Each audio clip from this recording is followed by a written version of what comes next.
Herkese selam. Listeli Oyun kanalı olarak sizler için en iyi 10 korku oyununu sıraladım. Bu oyunlar seni gerçek anlamda tedirgin ve rahatsız edip psikolojini bozup uykunu mahvedebilir. Kimileri atmosferiyle, kimileri ses tasarımıyla, kimileri ise doğrudan aklına oynayarak seni darmadağın ediyor. Hazırsan çayını kahveni al ve videoya geçelim. Listemizin 10. sırasında The Mortuary Assistant var. Gecenin sessizliğinde tek başına bir morgda çalışıyorsun. Cesetleri kontrol edip hazırlaman gerekiyor. Ne kadar korkutucu olabilir ki, değil mi? Ama çok geçmeden fark ediyorsun ki bu iş sadece bedenlerle ilgili değil. Kötü ruhlar, şeytani varlıklar etrafını sarmış durumda. Kimi zaman cesetlerin gözleri sana bakıyor, kimi zaman hiç açmadığın bir kapı kendiliğinden kapanıyor. Oyun rastgele olay sistemiyle her oynayışta farklı bir deneyim sunuyor. Bir yandan dini ritüeller yaparak iblisleri uzaklaştırmaya çalışırken diğer yandan psikolojik baskı altında kalıyorsun. Bu oyun korkuyu sadece göstermiyor, sana yaşatıyor.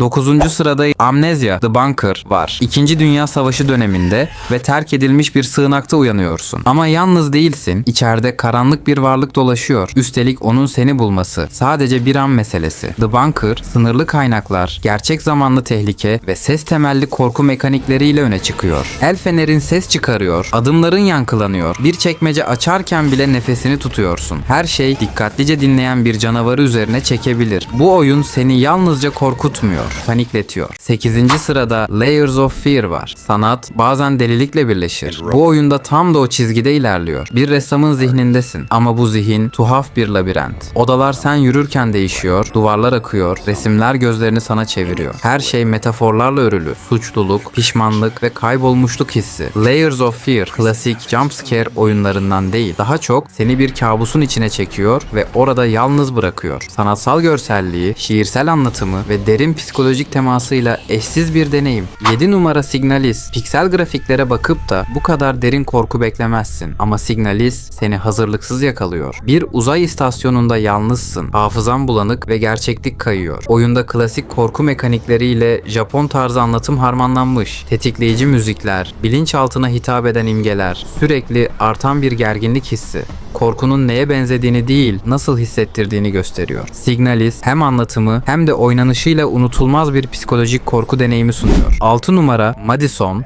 Fotoğraf makinenle çektiğin her fotoğraf seni daha derin bir kabusa götürüyor. Madison, atmosferik korkuyu ustalıkla işliyor. Eski bir ev, terk edilmiş koridorlar, garip semboller ama en korkutucu olan sürekli bir şeyin seni izliyor olması hissi. Oyun ilerledikçe gerçeklik bozuluyor, mantık kayboluyor. Aniden kararan ışıklar, kapalı sandığın açılmış olması, arkanda duyduğun nefes sesi. Korku burada sadece görsel değil, sesle, ortamla, bilinmezlikle işleniyor. Eğer korkarken düşünmek istiyorsan, Madison senin oyunun olabilir. 5. sıradaki belki daha önce oynamış olduğum Phasmophobia var. Korku oyunları genelde yalnız oynanır ama Phasmophobia bunu bozar.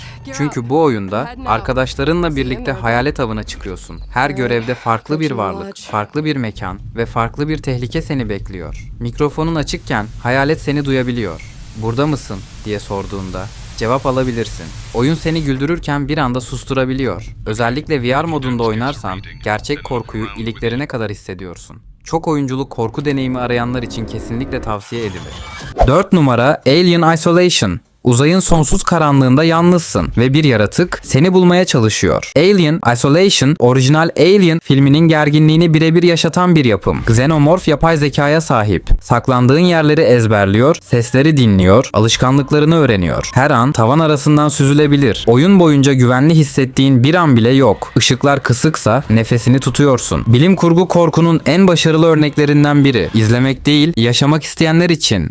3. sıramızda o efsane oyun var. Resident Evil Village. Resident Evil serisi her zaman korkunun öncüsü olmuştur. Ama Village bu çizgiyi çok daha sinematik ve grotesk bir boyuta taşıyor. Gotik bir köyde geçen hikaye seni vampirler, kurt adamlar ve çarpık yaratıklarla dolu bir dünyaya sokuyor. Oyun boyunca sürekli ortam değişiyor. Bir an kalede dolaşırken diğer sahnede korku kuklalarıyla dolu bir evdesin. Özellikle ses kullanımı ve sinematografi mükemmel. Korkunun farklı türlerini bir araya getiren dolu dolu bir deneyim arıyorsan burası tam yeri. Listemizin 2. sırasında Silent Hill 2 var. Bazı oyunlar sadece korkutmaz, seni düşünmeye zorlar. Silent Hill 2 bu türün zirvesi. Ana karakter James ölen eşinden mektup alıyor ve Silent Hill kasabasına doğru yola çıkıyor. Ancak bu kasaba iç dünyasının bir yansıması. Her yaratık, her mekan bir duyguyu temsil ediyor. Suçluluk, inkar, öfke. Remake versiyonuyla modern grafiklere kavuştu ama orijinalin ruhunu koruyor. Korku ve sanatın birleştiği noktada Silent Hill 2 duruyor. Listemizdeki birinci sıraya geçmeden önce videoya hala like atmadıysan beni kırıyorsun. 1 numara Silent Hills demo versiyon. Oyun dünyasının en büyük keşkelerinden biri Silent Hills Hideo Kojima ve Guillermo del Toro'nun iptal edilen Silent Hills projesinin demosu. Aynı koridoru tekrar yürüyorsun ama her dönüşte farklı bir kabusla karşılaşıyorsun. Işıklar, fısıltılar, ürpertici bir bebek sesi. Oyun hiçbir şey anlatmıyor ama her şeyi hissettiriyor. Şu anda Steam'da mevcut değil, indirilemiyor ama YouTube'da hala milyonlarca kişi bu demoyu izliyor. Korkunun ne olduğunu öğrenmek istiyorsan bu oyunu unutmamalısın.